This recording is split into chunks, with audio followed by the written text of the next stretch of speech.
Kalau arsitek, kalau hanya sekedar gambar bagus, banyak gambar bagus, tapi arsitektur yang benar kan belum ada.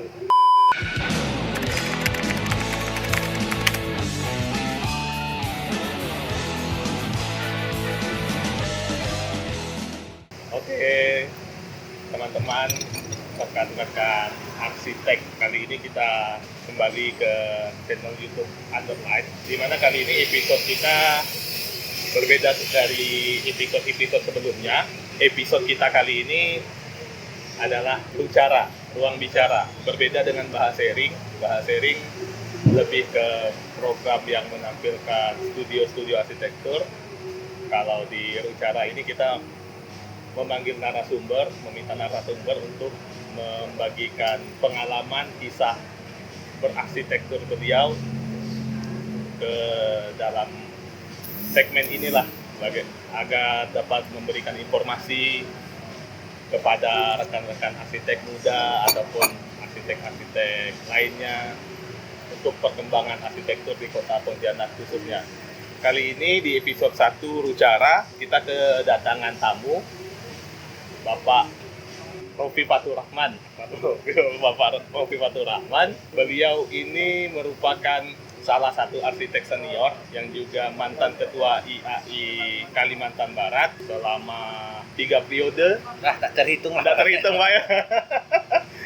Dan juga beliau salah satu arsitek yang bisa dibilang cukup lama lah berpraktisi di dunia arsitektur, khususnya di Kalimantan Barat.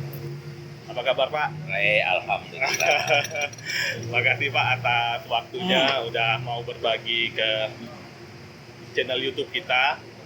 Sekarang tema kita kali ini sih, karena juga Bapak merupakan arsitek yang cukup lama berpraktisi di dunia arsitektur, khususnya di Kalimantan Barat, sudah bisa dibilang lintas generasi. Penyambung generasi. Generasi. Jadi mungkin Bapak lebih banyaklah mengetahui info-info perkembangan arsitektur dari era Bapak memulai, atau dari Bapak masih mahasiswa sampai Bapak berpraktisi sampai sekarang sudah menjadi senior kita nih Pak. Kalau untuk di Kota Pontianak Pak, perkembangan arsitektur yang Bapak lihat dari zaman ke zaman seperti apa Pak?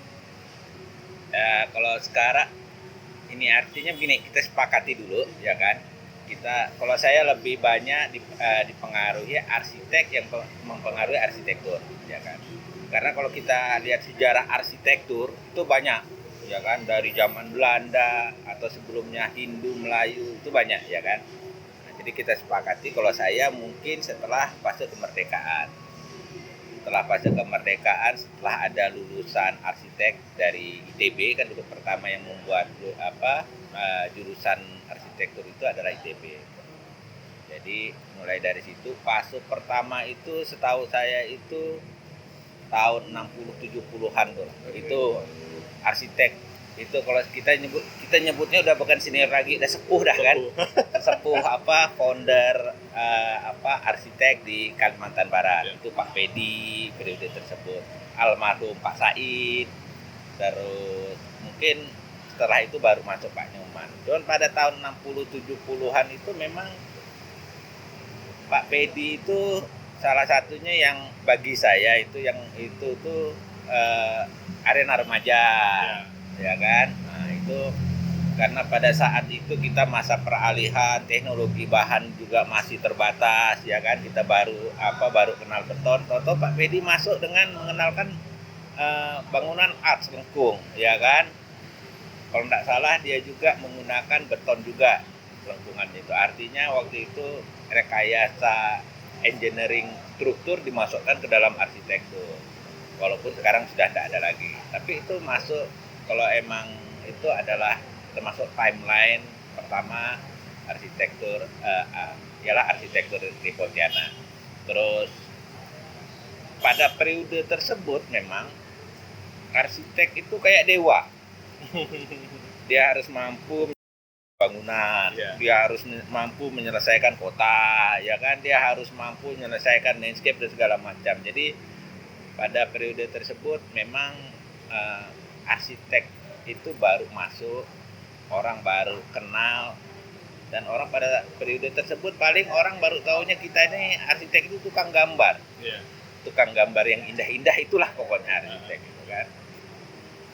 Berikutnya barulah masuk pada periode 70-an, mungkin kan 70-an ke atas itu. Mungkin di situ tuh 70 80-an itu ada periodenya Pak Nyoman. Iya. Terus Pak siapa yang di Puntan tuh Pak Rudiono. Rudi, Pak Rudiono. Terus ada banyak sih, ada yang udah almarhum juga Pak siapa itu kan. Nah, artinya itu pada periode itu mungkin ditandai misalnya kalau kita lihat tuh kantor gubernur, terus kantor DPR ya, segala macam. Dan periode itu diuntungkan kita banyak sayembara. DPR sayembara, habis itu secara teknisnya dilanjutkan oleh Pak Nyoman sama Pak Edi itu kan waktu itu kan. Nah, itu pada periode 70 80-an lah itu. Pada periode itu masih Pak Said juga masih ada. Waktu itu almarhum Pak Said menyelesaikan kalau tidak salah itu yang Taman Mini Indonesia, Anjungan Kalbar itu almarhum Pak Said.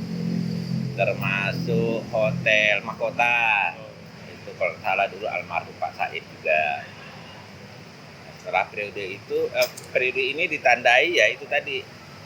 Kalau pertama kita dikenal sebagai tukang gambar, nah di sini orang baru mengenal bahwa arsitektur itu ternyata masalah seni bangunan. Ini periode ini. Baru masuk pada periode 80-90-an. Nah, pada periode 80-90-an ini memang banyak arsitek-arsitek yang lulus, terutama dari Jawa, termasuk di situ Pak Edi Kantono, dia lulusan UNS kalau salah kan. Terus Bu Ana itu UGM. Terus ada Pak Muhid. Pak Muhid itu adalah mungkin bagi saya itu kalau dengar cerita dia adalah tokoh pertama yang sebagai mediator artinya kalau kita nyebutnya sekarang nih istilahnya yang langsung terjun ke masyarakat lah. Pak Muhid itu 3 tahun di Kampung Beting tuh sebagai mediatornya itu. Jadi periode 70-80 memang sudah mulai 70-80-an ya. 60-70 80-90 sorry 80-90 itu ya itu lulusan itu. Termasuk Pak Endi, terus siapa lagi ya? Pak Edi, Bu Ana, terus Endi, Dionysius Endi, terus ya masih banyak lagi lah. Saya pun udah lupa lah. Cuman memang di situ periode tersebut itu pusat kota kita kan sudah ke arah mana? Sudah ke arah Ahmadiyani itu kan. Iya. Nah, di situ banyak pusat-pusat perkantoran itu pada periode tersebut. Mereka lebih banyak yang bergerak di situ.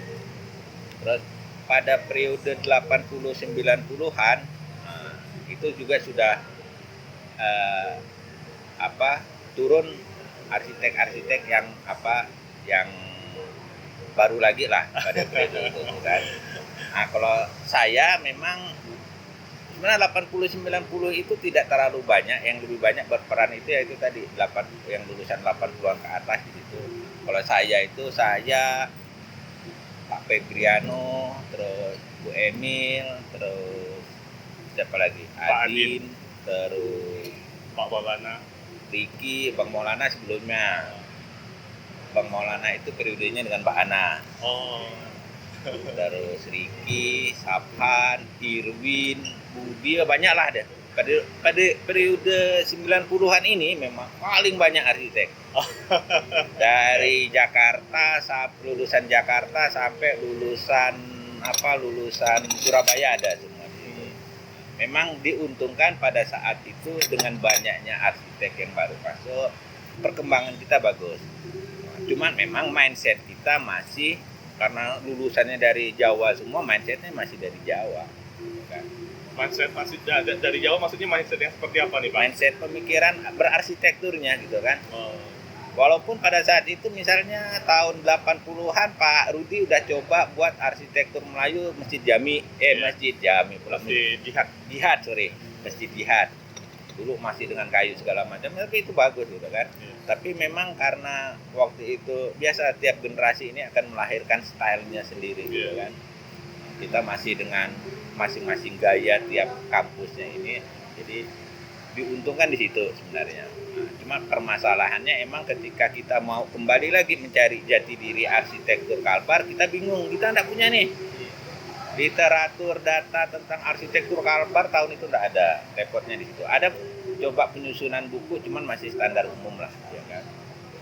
Dari situ, dan dari situ memang kita mulai diskusi. Mungkin kalau saya secara pribadi tahun 90 sampai 2000-an itulah ya kan, itu mulai perkembangan itu, dan dimulai 2000 ke atas itu kita sudah coba memprediksikan kebutuhan arsitek di Kalbar itu sebenarnya berapa. Akhirnya dengan kebutuhan arsitek yang besar, akhirnya dibukalah kampus-kampus itu. Memang fungsi kampus-kampus kita buka itu pertama adalah untuk tenaga kerja, oke. Kedua adalah untuk mensosialisasikan ke masyarakat arsitektur yang benar itu begini loh, gitu loh kan. Kalau arsitek, kalau hanya sekedar gambar bagus, banyak gambar bagus, tapi arsitektur yang benar kan belum ada. Akhirnya kita sepakati dulu buat perguruan jurusan arsitektur. Dibentuklah di Polnet sama di Rutan. Nah, dan setelah 10 tahun kemudian ya ini kan kita udah lihat banyak lulusan dah ya kan, yang harus kita cari. Ada satu memang permasalahan yang harus kita sepakati, itu sama seperti skala nasional, di level nasional kita harus mencari jati diri arsitektur Indonesia. Pertanyaannya kembali, jati diri arsitektur Kalbar itu apa? Nah, itu yang menjadi permasalahan.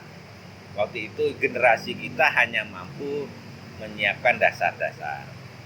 Cuma pada proses mencari jati dirinya tuh, ya itulah kurang lebih timelinenya. Artinya tiap periode itu 60-70 orang hanya baru tahu tentang arsitek sebagai tukang gambar, ya kan. 70-80 orang berpikir arsitek ternyata bisa segalanya. Bisa segalanya. Terus 80-90 barulah tahun 90 sampai 2000 orang baru memahami. Tapi itu pun masih dalam skala kota kecil. Pontianak palingan Ngawang. Dalam skala wilayah Kalbar itu kalau kita keliling banyak orang tidak tahu. Orang mungkin di daerah-daerah pelosok sana tahunya bahwa arsitektur itu tukang gambar. Iya, betul Pak. Itu juga yang mau saya pertanyakan tuh Pak. Kalau kita bicara kembali lagi ke tema kita kan arsitektur dulu, kini dan nanti. Berarti kan terkait ke permasalahan arsitektur dan arsiteknya Pak kan terhadap birokrasi yang ada di lingkungan kita Pak. Kalau saya lihat permasalahannya sama, kayaknya masih sama Pak, seperti ya, bergerak ya. 60-an ada bergerak Pak. Karena sekarang juga kami yang masih muda-muda juga ngerasa arsitek itu masih dianggap sebagai tukang gambar ada Pak. Bahkan bukan cuma di daerah, di kota juga ada. Habis itu arsitek bisa segalanya juga kadang-kadang ada. Kadang-kadang ada yang nelpon, bisa nggak tolong buatkan sampul ini. Jadi dari produk grafis semua Pak, kita kan. semua kita. Ini peran maaf nih Pak sebelumnya. Gimana peran kita sebagai arsitek atau asosiasi arsitek menyikapi problem seperti ini sih Pak? Ya memang permasalahan pertama ya, kita harus akui pada tingkat di pemerintahan, pada tingkat kabupaten ataupun kecamatan lah, ya kan? Ya. Tenaga arsitek itu kurang, ya kan? Maka waktu itu saya sudah pernah prediksikan Kalbar itu mungkin kalau saya prediksikan saya turunkan 20, berarti sekitar 15 tahun yang akan datang kita memerlukan 3.000. Mungkin yang sekarang sudah terpenuhi mungkin sekitar 1.000-an lah, ya kan?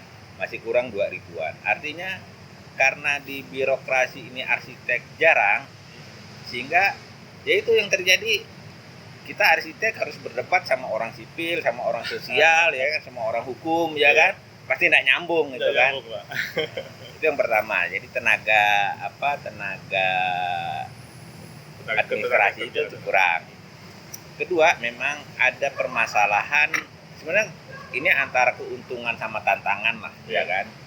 Dengan kemudahan media sosial internet sekarang, informasi cepat, cuma yang celakanya itu informasi ini salah gitu kan.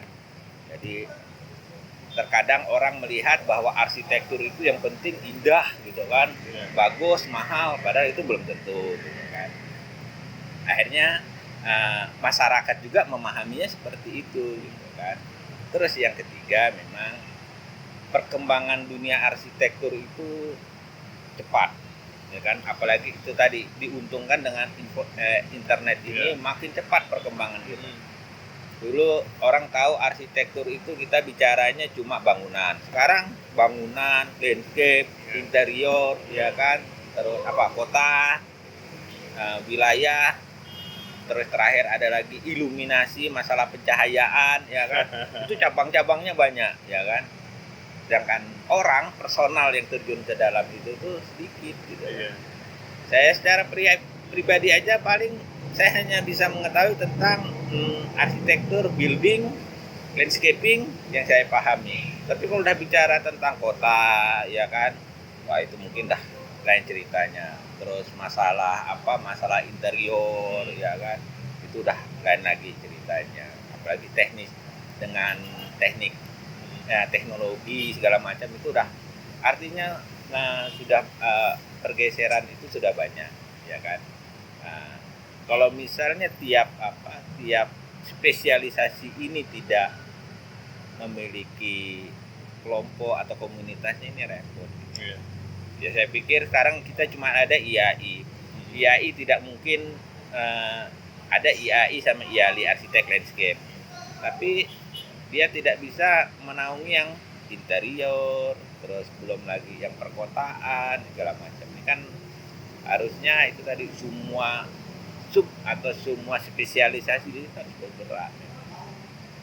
Permasalahannya itu tadi, ketika ini tidak ada generasi yang akan datang, ini akan kerepotan, mengambang semua. Iya, posisinya di mana gitu. Ya memang permasalahannya di situ. IAI paling setahu saya kalau berdasarkan ADART dan segala macam lebih kepada building, pada bangunan, ya kan. Landscaping, interior segala macam dia nggak masuk. Belum lagi kalau misalnya kita bicara soal keprofesiannya, bahwa di IAI yang boleh itu hanya arsitek profesi, arsitek yang jadi dosen, arsitek yang jadi komunitas, arsitek yang jadi PNS. Ini masih tanda tanya nih semua nih kan. Mereka kemana gitu kan. Repotnya di situ. Jadi intinya makin banyak sub spesialisasi pada arsitektur, ya sampai sekarang kita masih baru 2017 kan, baru keluar undang-undang arsitek, itu pun sampai sekarang kita masih dalam proses lah. Paling 5 tahun dari sekarang itu baru benar-benar bisa berjalan. Ya kurang lebih gitu. Tapi kalau tadi dengar dari cerita Bapak tentang proyek pada masa periode 60-an Pak ya, kayaknya lebih seru Pak ya. Maksudnya gini, beberapa proyek prestisius yang ada di Kota Pontianak cenderung di sayembara kan Pak. Jadi kalau sekarang kan kalau kita perhatikan udah sayembara sih, lelang kan maksudnya, tapi enggak bertanding idealisme kita, tapi lebih bertanding ke penawaran kita kan, kayak hanya gitu. kepada perusahaan, bukan masalah konsep ya kan. Betul. Jadi pertandingannya itu kalau sistem lelang itu memang hanya kepada masalah bisnis ya kan. Kalau misalnya itulah dari dulu memang saya selalu bilang ini masalah sayembara nih ya. Sayembara arsitektur. Saya sering sampaikan kepada pemerintah dari tingkat provinsi, kabupaten, kota. Pertama, untungnya sayembara itu desain yang masuk banyak. Iya, betul. Artinya si owner ini punya banyak pilihan, ya kan. Apakah dipilih ataukah dikombin itu keputusan terakhir, ya kan. Sehingga bank data desain itu pemerintah punya banyak. Misalnya kasus terakhir kita yang di Masjid Agung Singkawang, sekian banyak desain masjid masuk, ya kan. karena ini sudah menjadi hak milik Pemkot, terus ada pengurus masjid izin, boleh enggak yang desain ini kita pakai di masjid dia gitu, ya silahkan kita bilang. Oh boleh Pak. Boleh, itu kan karena atas si izin si Pemkot. Oh. Karena kan semua itu menjadi hak milik Pemkot, ya kan. Kata Pemkot silahkan, akhirnya ada desain walaupun tidak menang tapi diadopsi oleh pengurus masjid lain dipakai, ya silahkan gitu, kan. Artinya itu pertama bank desain banyak, ya kan, alternatif pilihan banyak. Kedua, untungnya sayembara kita itu ya bersaingnya secara fair, ya kan. Betul, Pak. Kita bicaranya berdasarkan konsep apa yang bisa kita terima, ya kan. Bukan berdasarkan siapa banyak duit dalam hal ini kan. Iya, betul. Kalau dengan sistem lelang, wah itu lebih kepada bisnis. Iya. Walaupun dalam hal ini tidak tutup, dalam sayembara biasanya tetap kita masukkan ada uang transportasi segala macam itu kan, tapi itu hanya sebagai uang operasional lah. Ya kan? Itu sebenarnya untungnya sayembara. Iya. Dan ketiga itu, dengan sayembara itu sebenarnya proses perencanaan itu sudah terpotong 30%. Ya kan, udah dapat pradesain, ya betul, kan. Pak. Nah, habis itu udah tinggal bikin DED, arsitektur, struktur, sama utilitasnya kan seperti apa. Artinya udah enggak perlu lagi memakan waktu berbulan-bulan mencari ide kan. Kadang-kadang kan ide ini kalau lagi mood dapat 2 hari 3 hari kan. Semalam pun bisa dapat, Pak. Pas lagi enggak ada mood 2 bulan 3 bulan tunggu lah, mana enggak dapat ya kan. Ya, berarti cara di periode itu memang lebih seru berarti Pak ya, dalam meng-hire arsiteknya Ya, gitu. Mungkin Pak. Itu kalau saya melihat mungkin pertama waktu itu sempat saya diskusikan, saya tanya ke Pak Pedi dulu kan. Ya kita kurang dulu orang, ya kan. Pada periode itu paling yang ada almarhum Pak Said, Pak Pedi, Pak Nyoman, terus siapa lagi ya?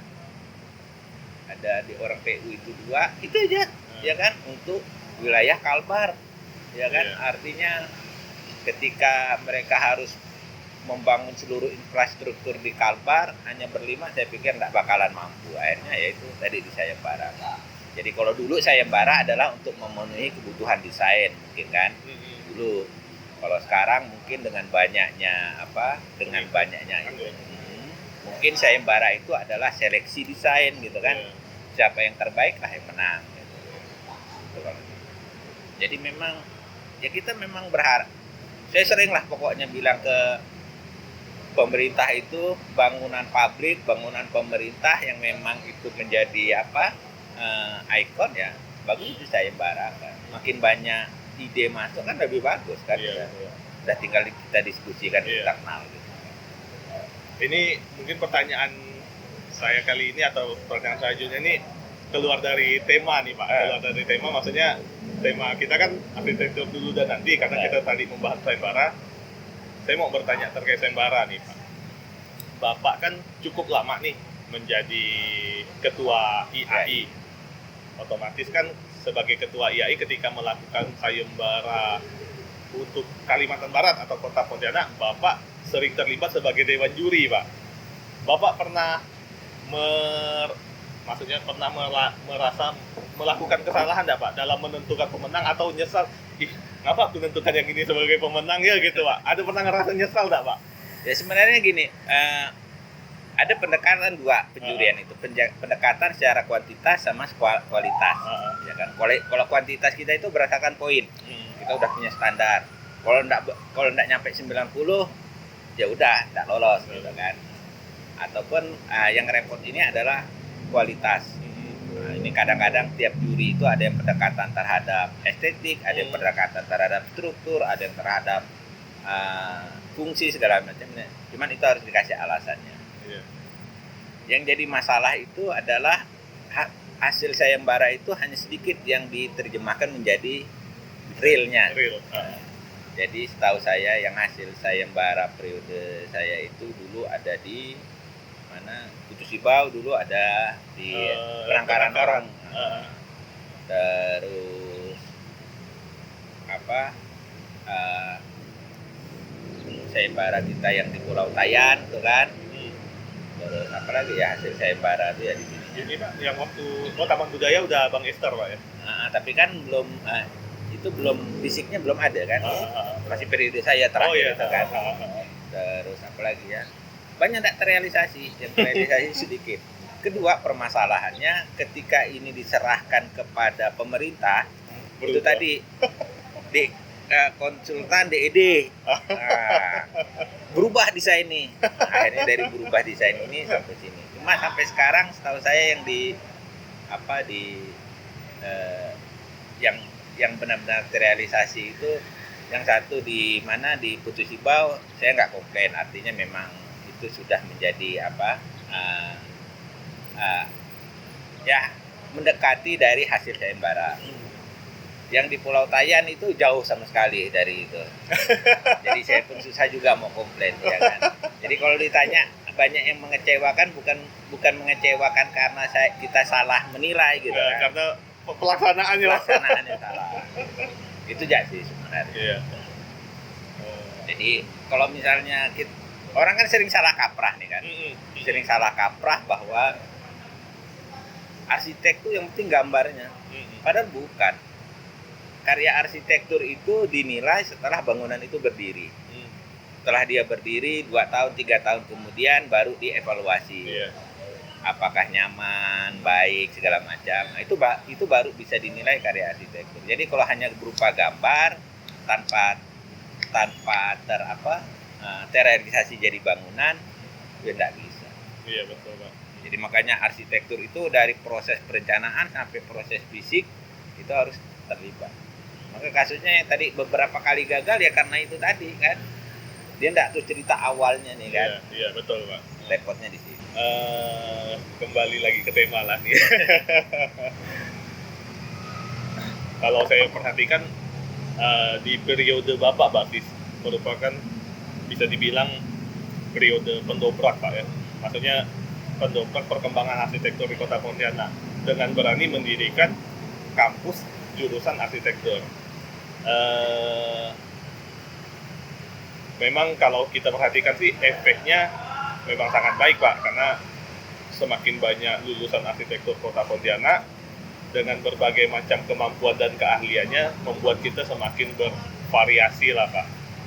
Tapi kalau yang Bapak perhatikan dari lulusan-lulusan terbaru, lulusan-lulusan sekarang udah cukup puas atau masih kurang gitu Pak dalam memahami konteks berarsitektur Pak, terutama kami yang masih muda-muda gitu Pak. Kalau saya sering tanya tuh sama orang-orang tuh kan, apakah kita sudah mencapai arsitektur yang benar ya? Iya. Yang benar belum saya bilang. Tapi kalau menjadi berarsitektur yang baik, kita sedang dalam proses. Artinya gini, itu tadi kebutuhan tenaga arsitek kita kurang, sehingga untuk mencapai tingkat yang idealis kita jauh. Kedua, di satu sisi arsitektur ada sisi bisnis.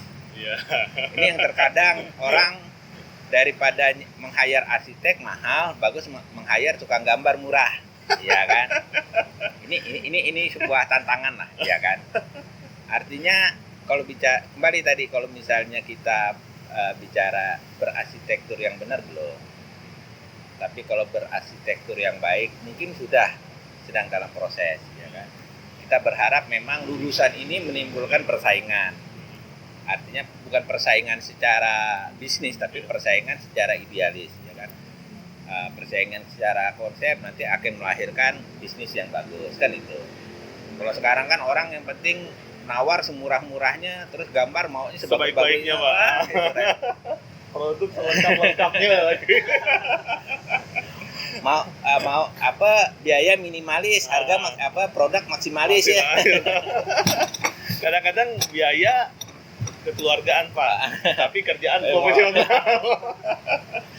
Memang itu proses saya pikir ya kan, artinya proses yang sedang kita lalui sekarang.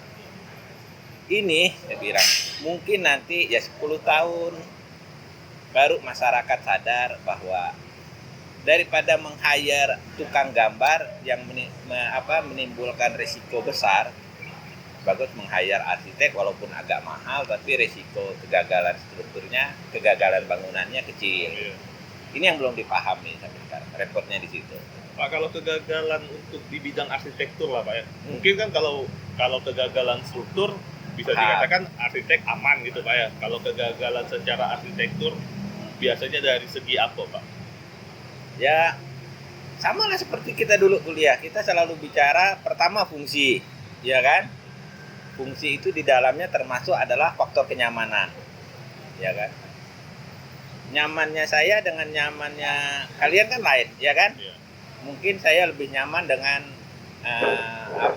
unsur kayu, ada yang lebih nyaman dengan unsur batu segala macam, itu lain, tiap orang lain. Makanya saya lebih pusing kalau disuruh mendesain rumah dibanding mendesain mall atau kampus. Karena Rumah ada misalnya 5 orang isinya, 5 kan kita harus tahu karakternya kan. ya. Tapi kalau mall, manusia harus mengikuti aturan mall, ya kan, diseragamkan. Jadi lebih repot.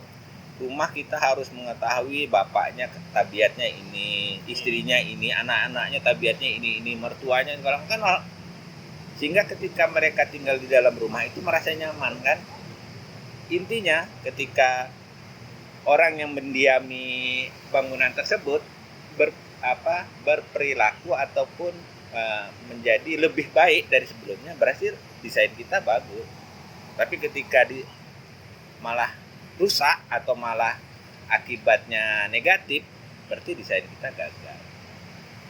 Ya misalnya saya ambil contoh, dulu saya pernah diminta orang desainkan rumahnya. Dulu dengan dia masih nyaman lah di dalam rumah, sambil nonton TV, merokok gitu kan. Setelah direhab, istrinya ngomel-ngomel kalau merokok harus di luar. Terpaksa akhirnya dia bikin gazebo di luar hanya untuk merokok, ya kan. Akhirnya ketika terjadi perubahan habit, kebiasaan, akhirnya terjadi perubahan tabiat juga kan. Akhirnya terjadi perubahan tabiat. Ya kalau perubahan tersebut membawa dampak bagus, kalau membawa dampak buruk, itu yang menjadi repot. Jadi fungsi yang mengarahkan kepada kenyamanan dan mengarahkan kepada akhirnya perilaku manusia itu yang pertama. Terus yang kedua adalah masalah estetika. Kita sering mengatakan indah, ya kan, cantik segala macam, tapi kita tidak tahu bahwa ternyata apa yang kita lihat itu mengarahkan pola pemikiran kita. Ya misalnya saya ambil contoh lah, kita sama-sama melihat satu patung wanita telanjang, satu patung wanita menari, ya kan.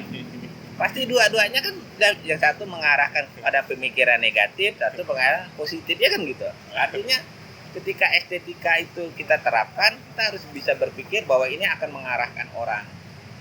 Misalnya di ruang makan, kenapa kita pakai warna oranye?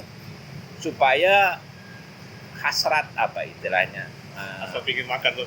pengen makan tuh naik, ya kan? Karena memang warna oranye itu katanya untuk meningkatkan keinginan untuk makan. Iya. Makanya biasanya pada restoran-restoran tuh dikasih warna-warna yang kayak oranye ataupun biru muda, ya karena itu menaikkan hasrat. Jadi memang secara psikologis itu estetika itu berpengaruh, walaupun tidak secara langsung. Tapi kalau itu dilakukan tiap hari, ya kan. Ya, sama seperti misalnya terjadi dalam rumah, satu keras kepala, yang satu enggak mau dengar. Terus kita letakkan batu sebagai elemen di dalam bangunan, ya kan? Batu itu keras, terus yang ini sih akhirnya sering terjadi bertengkar. Jadi itu kembali kalau saya bahwa sama prinsipnya, arsitektur itu dibuat untuk membuat kehidupan lebih baik. Iya.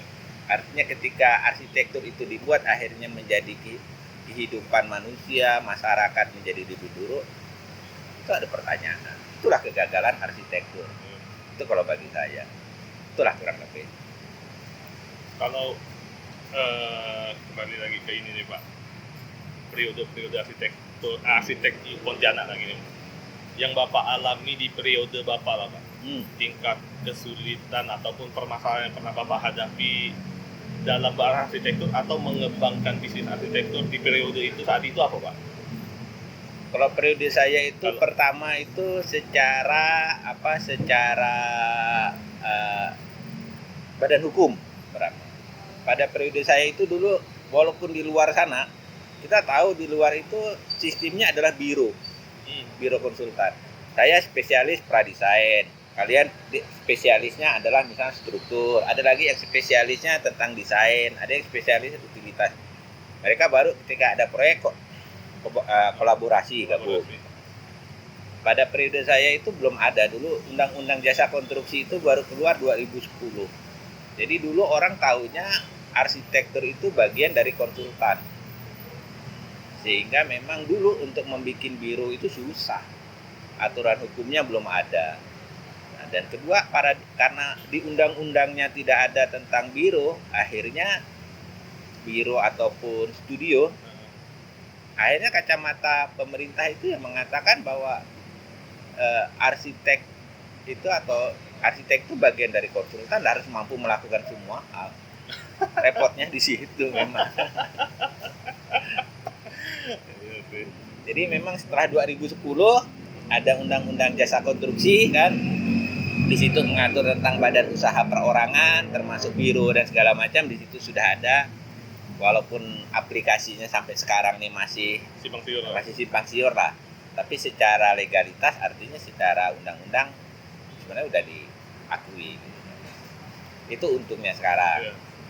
Berarti pada waktu itu kita sebagai arsitek yang paling bertanggung jawab penuh lah Pak ya untuk semuanya. Iya. Ketika terjadi apa-apa terkait utilitas, Iya. yang pasang badan kita berarti Pak ya. Tim leadernya gitu. Repotnya di situ memang. Jadi pipa bocor larinya ke kita ya kan. Padahal kita nggak tahu pas kita yang gambar sistem utilitas tuh pakai pipa hawa kayak pipa tekanan, kita nggak tahu kan dipasang di mana segala macam, dan itu orang-orang utilitas lah paham kan. Jadi kalau di kita memang permasalahannya itu semuanya di bawah satu badan usaha konsultan. Repotnya di situ. Mungkin kalau di luar negeri konsultan itu adalah untuk proyek-proyek besar. Baru di bawahnya ada sub-sub biro-biro tersebut. Jadi bukan perorangan. Boleh perorangan, tapi kelompok juga bisa gitu loh kan. Di sini yang belum ada. Kalau belum ada gimana Pak? Maksudnya rencana atau strategi atau harapan ke depan Pak Ya. terkait Ada dua sih pendekatan kalau saya. Pertama kita nunggu regulasi aturan.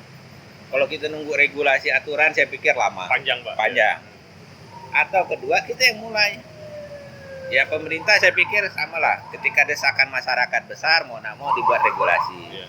Artinya kalau misalnya lulusan baru, saya sering mengatakan lulusan baru bikinlah studio sendiri, biro sendiri, terserah. 4 orang, 5 orang, atau cuma berdua bikin studio sendiri. Makin banyak biro ini, akhirnya pemerintah kebingungan harus diatur nih. Akhirnya bikinlah regulasi. Jadi terserah pendekatannya dua ini. Tapi kalau saya secara pribadi mungkin karena saya tipikalnya adalah sporadis, udah buat ya dulu banyak-banyak, ya kan? Akhirnya baru nanti kita atur gimana mainnya. Tapi kalau kita mulai dari aturan dulu, saya pikir lama gerak. Sedangkan kebutuhan terhadap arsitektur kalbar kita Bersama. makin besar gitu. Kita harus menyelesaikan permasalahan arsitektur di seluruh kabupaten, seluruh kota ini kan selang. Tidak semua kabupaten kota memiliki arsitek yang banyak, ya kan? Atau arsitek yang bagus juga tidak banyak. Banyak yang malas lari ke daerah hulu, daerah pesisir tuh malas ya kan? Gengsinya kurang Pak kalau ke daerah. Mau jadi arsitek tuh susah gitu. Kalau saya gitu, artinya begini, kembali arsitektur itu bukan ada orang kadang kalau rumahnya dari bahan kelas 1 gitu kan, materialnya sudah jutaan per meter persegi gitu. Nah, itu baru namanya arsitektur yang baik. Salah. Artinya itu tadi, ketika si penghuni itu merasa nyaman walaupun dengan harga yang murah atau apa, ya udah selesai gitu kan. Itulah arsitektur yang baik. Ya intinya mengarahkan dia untuk berbuat lebih baik atau berperilaku lebih baik, itu artinya. Jadi kalau misalnya dapat kerjaan di desa mana, misalkan bikin musola, akhirnya gara-gara musola tersebut tingkat ibadah orang itu meningkat, Berhasil. ya kan? Bukan masjid yang dari yang kita bangun sampai MM-an ratusan M. Ya. Betul sih Pak. Yang penting kan menarik minat orangnya, orang-orang senyamannya ya Pak. Ya estetika kan itu kan, Iya Pak. menarik minat, terus mengarahkan orang untuk Beribadah. Itulah kurang lebih. Kalau pandangan dari seorang Pak Rufi ini terkait permasalahan arsitek ke depannya, kemungkinan nih Pak, kemungkinan permasalahan yang bakalan kita atau kami-kami yang masih muda hadapi ke depannya apa tuh Pak? Pertama, persaingan sih udah pasti Pak. Pasti persaingan itu. Itu memang fase yang harus kalian lewati. Setiap masa ada orangnya, setiap orang ada masanya. Masanya kalian adalah persaingan, itu pasti terjadi. Kedua adalah selain persaingan internal adalah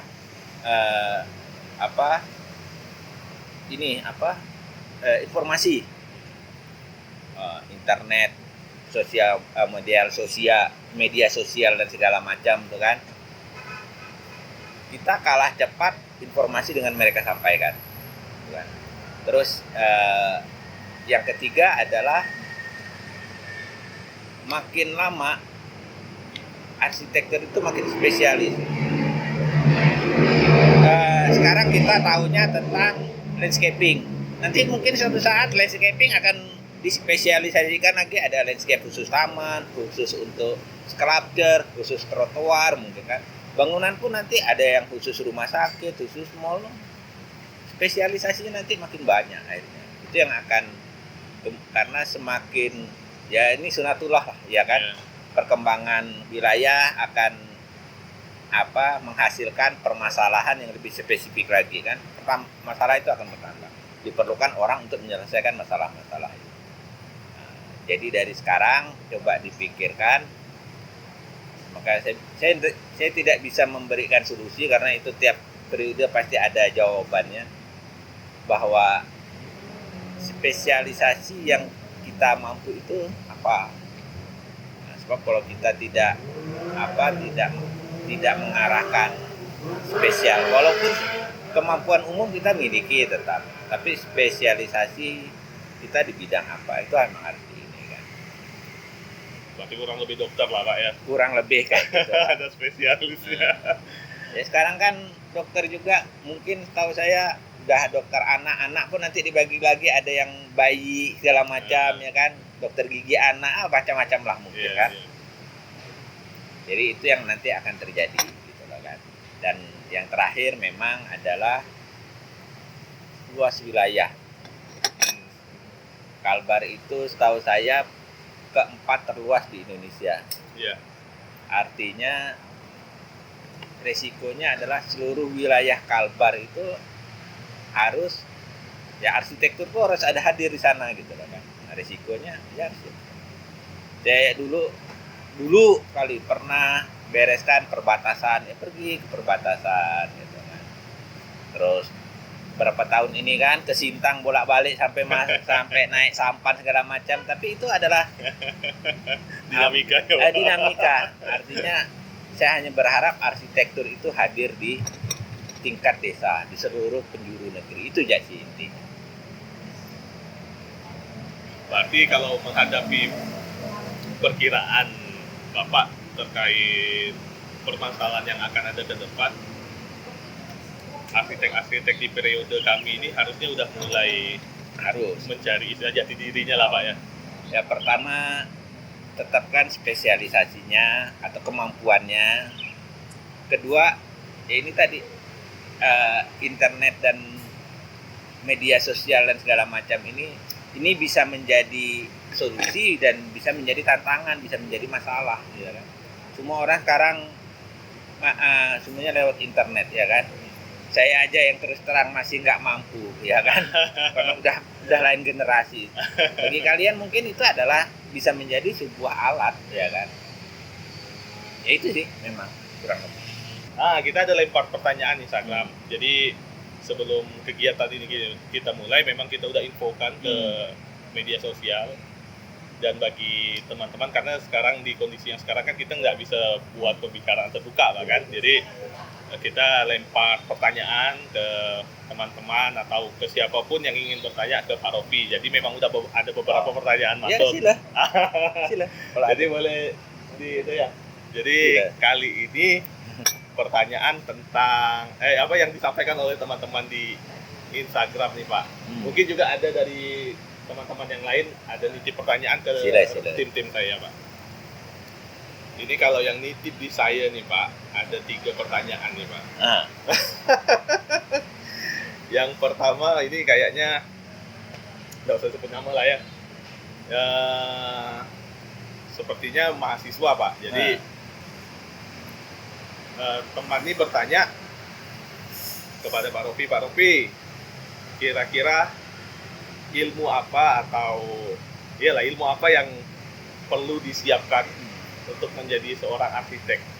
Pengetahuan apa Pak? Misalnya harus bisa apa gitu untuk jadi seorang arsitek Pak? Yang pertama itu ya standar basic kita ya, kembali arsitektur itu fungsi, estetik, struktur, ya kan? Itu basic dasar lah. Seorang arsitek harus penilaian, penjurian apapun tetap ketiga kategori itu. Cuma secara spesifik kalau saya arsitek itu harus detail. Artinya hal-hal kecil apapun, cara orang buang sampah, cara orang buang puntung rokok, cara orang minum, kita harus perhatikan. Karena di situ kan terjadi kebiasaan dan rasa kenyamanan, ya kan? Jadi justru hal-hal kecil itulah yang membuat desain itu gagal di situ. Itu yang pertama. Jadi perhatikan hal-hal yang kedua. Yang kedua adalah sense of social. Artinya begini, kita harus memprediksikan atau kita harus memahami ketika ada sebuah bangunan, kita bangun pos jaga aja sudah mempengaruhi sekitar, ya kan? Ketika lingkungan sekitar pos jaga sudah berubah, otomatis lingkungan sebelahnya berubah, ya kan? Berubah, akhirnya skala kota berubah hanya gara-gara pos jaga. Bisa nih kan? Bisa jadi Pak. Artinya ketika kita mempunyai sense of social, kita sudah mampu membaca dampak sosial yang kemungkinan terjadi, itu kan sudah bisa diprediksikan. Akhirnya harus bikin pos jaga seperti apa yang menimbulkan dampak negatif kecil, gitu kan. Itu yang kedua. Terus yang ketiga adalah kalau saya ditanya berapa tingkat keberhasilan desain saya, 80% gagal. 80% gagal. Gagal dalam segi apa dulu nih Pak? Banyak, artinya gagal secara desain, artinya tidak diterjemahkan. Gagal secara fungsi. Bangun rumah malah laki bini ribut terus. Itu kan gagal secara arsitektural. Artinya dari 10 kali percobaan desain kita tetap 1 yang berhasil. Makanya kita lihat cerita-cerita arsitek-arsitek yang besar juga sama. Mereka dari 5 kali percobaan 1 berhasil, ya kan? Orang hanya taunya berhasil, gagalnya kan jarang di ini kan. Artinya dari presentasi itu arsitek itu belajar terus kok. Sampai sekarang saya juga masih harus updating tentang tren, updating tentang bahan bangunan, itu ada. Jadi masih lah tentang mono. Kalau enggak saya ketinggalan dari kita semua nih kan. Jadi itu yang ketiga. Terus yang keempat itu tadi, berpeganglah kepada, kalau misalnya Novel Musashi itu, dia selalu berpegang teguh pada jalan pedang, maka kalau kita berpegang teguhlah pada jalan arsitektur. Itu jalan. Ini mau nanya yang tadi nih Pak, masalah updating ilmu nih Pak. Berarti seorang Pak Rofi pun masih tertarik mempelajari tren-tren arsitektur yang lagi hit sekarang Pak? Saya ini bukan dewa. Tetaplah. Tetap Pak ya? Tetaplah. Berarti Bapak bukan tipikal orang yang ngunci, saya suka style yang kayak gini, saya cuma fokus di sini, enggak Pak? Kalau saya memang tipikal saya adalah itu tadi. Saya lebih kepada fungsi. Fungsi tersebut mempengaruhi lingkungan sosial, baru kita carikan estetiknya yang benar kayak gimana gitu. Ada kalau orang kan estetikanya dulu, masalah itunya belakangan. Tapi kalau saya biasanya fungsi dulu, fungsi yang berpengaruh terhadap pengguna dan masyarakat, habis itu baru estetiknya, baru habis itu bicara strukturnya. Itu kalau saya. Nah, tapi tetaplah 3 hal ini masih. Artinya ketika bicara fungsi, bicara estetik kan, pertama regulasi tentang bangunan baru banyak berubah. Kita harus updating nih kan. Rumah sakit ternyata dari berbagai ini udah banyak aturan-aturan keluar, harus updating. Kedua, dulu kita tahu green architect, ternyata sekarang green architect itu udah banyak turunannya, ya kan? Kalau misalnya saya nggak update itu, makin kalah saing saya kan.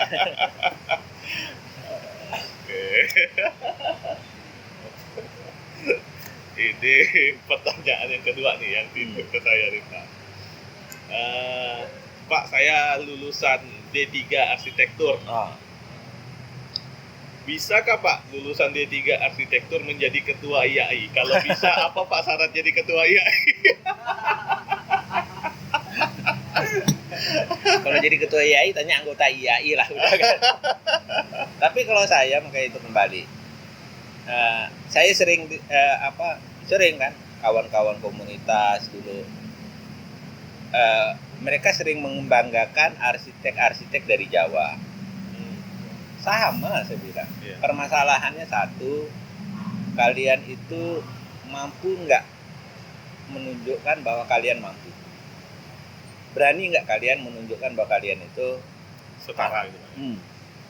Permasalahannya bukan masalah tidak dibekali, cuman kita yang tidak mau atau kita yang tidak berani. Udah ibaratnya cun duluan lah, ya kan? Padahal sama aja. Saya bilang suatu saat kalau misal kalian berani, jangankan hanya level provinsi, level nasional, level internasional mungkin bisa. Itu tadi hanya tinggal masalah keberanian itu. Terus apakah masalah strata D1, D3, S1 atau S2? Ya, prinsipnya kalau kita lihat di luar negeri itu rata-rata pendidikan dasar arsitek itu D3 diploma. Jadi banyak arsitek kita lulusan diploma atau malah kadang bukan arsitek, lulusan dari sipil, lulusan dari seni menjadi arsitek.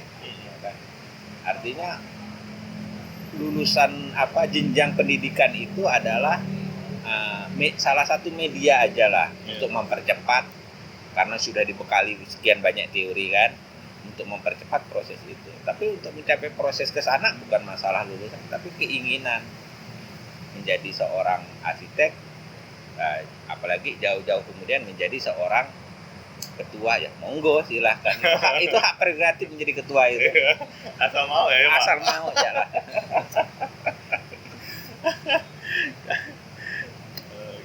Itu hak prerogatif, hak individu dan hak prerogatif yang tidak bisa dihalangi, ya kan. Kalau dia mampu, dia mau segala macam, ya udah.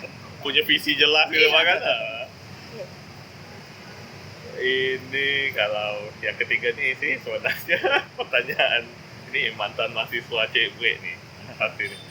Ini Pak Rofi ini gini-gini aja dari dulu, nggak ada perubahan Pak. Apa itu Pak? Apa ilmunya biar tetap awet muda kayak Bapak ya? Cewek Pak. Apa ya? Enjoy ya Pak ya? Enjoy ya? Tetap ngumpul dengan orang kayak kita nih. Enjoy, have fun, ya kan? Ya sekarang saya tanya lah kalian, satu hari dapat masalah berapa banyak? Satu hari Dari masalah cewek, masalah duit, masalah orang tua, masalah kawan segala macam ada berapa banyak? Ada enggak 10 15? Kurang lebih lah Pak. Kurang lebih. Dari 10 15 berapa yang dapat diselesaikan? Tak ada Pak. Besok ada lagi masalah kan? 10 sampai 15. Berapa yang diselesaikan? Coba kita pikirkan itu selama seminggu ada berarti sekitar 70 sampai 90 permasalahan per minggu. Ya kan? Kalau kita pikirkan itu terus semua, stres enggak? Stres Pak. Yang buat botak tuh. Lagi enggak ada duit, santai aja. Ya kan? Tahu bahwa kita enggak ada duit, solusinya gimana, ya kan? Lagi enggak punya cewek, santai ya, solusinya gimana? Kan gitu aja. Jadi, ada dulu cerita lah ini kan. Saya dulu sama, sering keluh kesah. Hidupnya susah gini. Terus kakek saya bilang paling susah itu menikmati kesusahan. Oh iya ya, setelah sekian tahun baru saya sadar. Oh iya. Jadi enjoy ya, susah senang itu. Ya intinya ya tetap istiqomah, tetap pada jalurnya. Semua hal dinikmati. Susah senang dinikmati itu jalan kalau saya. Itu ilmu penting tuh. Betul. Kalau kita pusing tuh gimana mau mendesain? Ada masalah yang bisa diabaikan, di skip lah, bukan diabaikan, di skip sementara ya kan, skip loh, ya kan.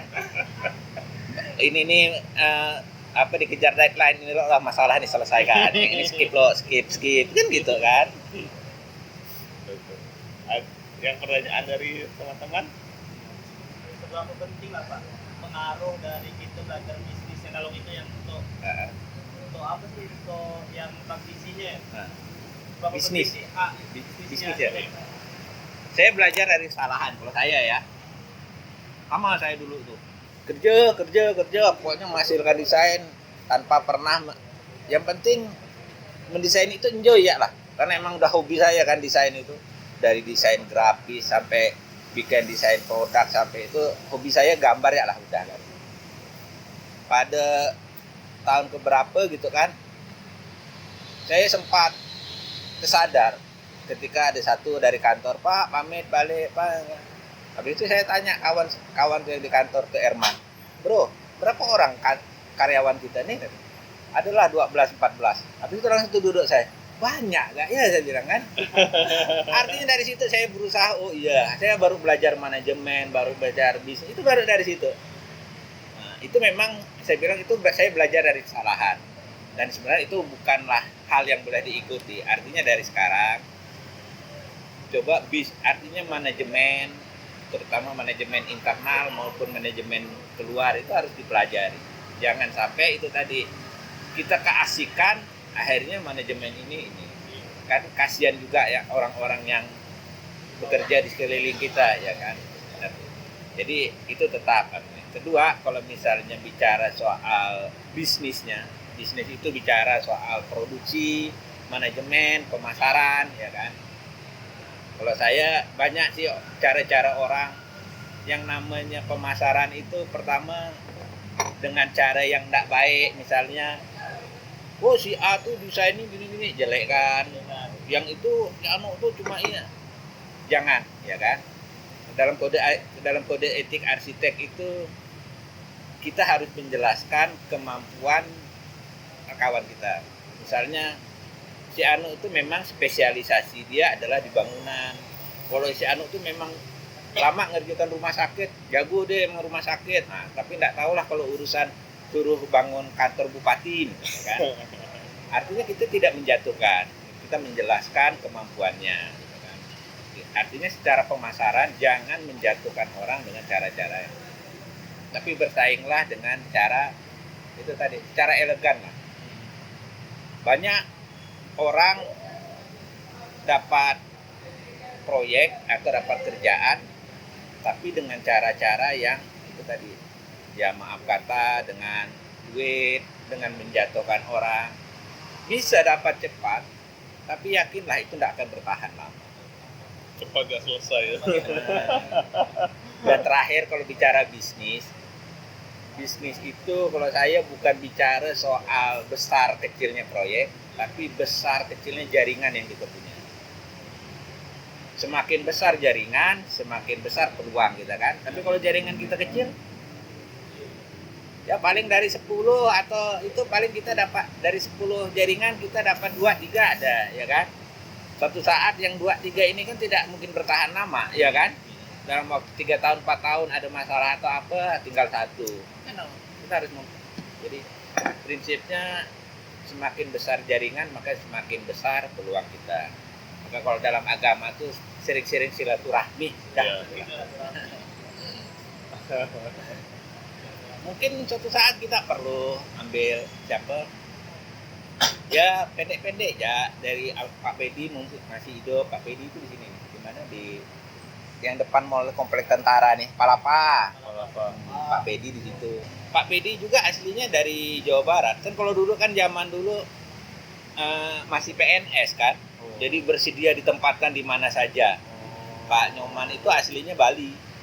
PNS beliau Pak. PNS dulu sempat kepala PU.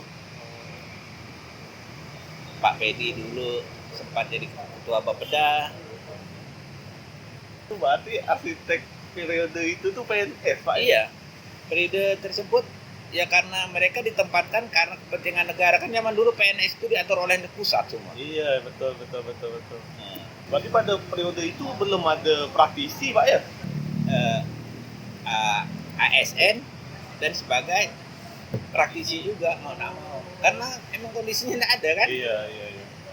Pak, ini kali ini kita sudah di penghujung acara nih Pak. Tolong gitulah Pak, beri apa maksudnya masukan untuk arsitektur Kota Pontianak, terutama untuk arsitek-arsitek muda seperti kita harus seperti apa, dan harapan Pak Novi ke depan kepengennya arsitektur Pontianak ini seperti apa, dan arsitek-arsitek Pontianak ini ya seperti apa gitu Pak. Itunya ke depannya harus seperti apa. Kalau pesan saya satu, jangan lupakan sejarah. Jadi Bung Karno atau Bung Hatta mengatakan bangsa yang besar itu bangsa yang menghargai pahlawan. Emil kalau salah Ridwan Kamil mengatakan kita amnesia kalau kita tidak tahu sejarah. Artinya sejarah arsitektur yang ada kemarin itu sebenarnya bukan ada yang baik ada yang buruk, ya kan. Yang baik kita adopsi. Ada beberapa metode yang sebenarnya sudah mereka berhasil, cuma tidak kita kembangkan, ya kan. Kita berjalan ke depan tanpa ada melihat sejarah, maka kita kehilangan jati diri. Makanya itu tadi, kalau kita belajar dari dulu sampai sekarang, semuanya adalah proses pencarian jati diri arsitektur Kalbar, ya kan. Sampai ke depannya, gitu kan. Yang sekarang ini suatu saat menjadi sejarah juga. Suatu saat saya menjadi situs sudah nih, kan. Jadi yang sekarang yang bagus dikembangkan, yang jelek dah tinggalkan, cari solusi atau diperbaiki lagi atau diperbaiki, cari yang lebih bagus lah solusinya, ya kan. Itu yang pertama. Nah, kalau misalnya untuk pembangunan ke depan, memang Pontianak akan cepat atau lambat akan menjadi metropolitan. Kita akan menjadi masyarakat lintas antar wilayah, ya kan. Sehingga permasalahan kota, permasalahan wilayah, provinsi makin banyak, ya kan. Itu tadi kemampuan kita untuk menerjemahkan, saya jarang menyebutnya masalah tapi tantangan, harus dirumuskan secara detail tantangan apa yang harus kita hadapi, itu harus dibaca, ya kan. Kalau kita tidak mampu membaca tantangan permasalahan kecil-kecil itu, ya yakinlah kita tidak akan mampu mencarikan solusi. Dan kalau yang terakhir itu tadi, jangan terlalu asik dengan dengan yang di luaran sana. Orang yang lulusan di Jawa tertarik dengan arsitektur Kalbar, dengan arsitektur kita.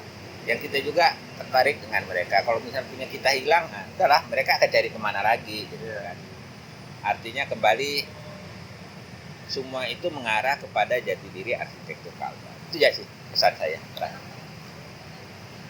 Oke, terima kasih Pak atas waktu dan kesediaannya untuk menjadi narasumber di episode Rucara yang pertama ini.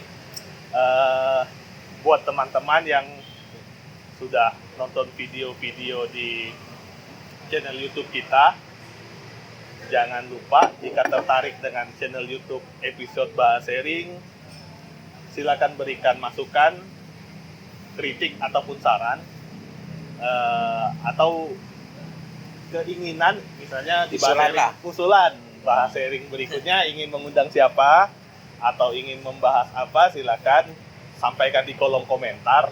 Begitu juga untuk episode Rucara, jika di episode kali ini memiliki kekurangan dan sebagainya, silakan untuk diberikan masukan. Dan bagaimana kita, seperti pesan Pak Rofi tadi, untuk menghargai sejarah-sejarah kita, pahlawan-pahlawan kita, bahkan mungkin juga suatu saat nanti Pak Rofi juga jadi pahlawan, Pak. Tinggal kenangan. Tinggal kenangan.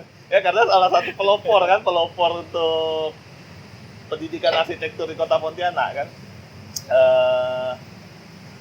Yang terakhir, jangan lupa like, subscribe, dan share sebanyak-banyaknya video dari kita. Semoga bermanfaat, semoga semakin baik. Terakhir, sampai jumpa, salam arsitektur, dan terus bersemangat. Okay.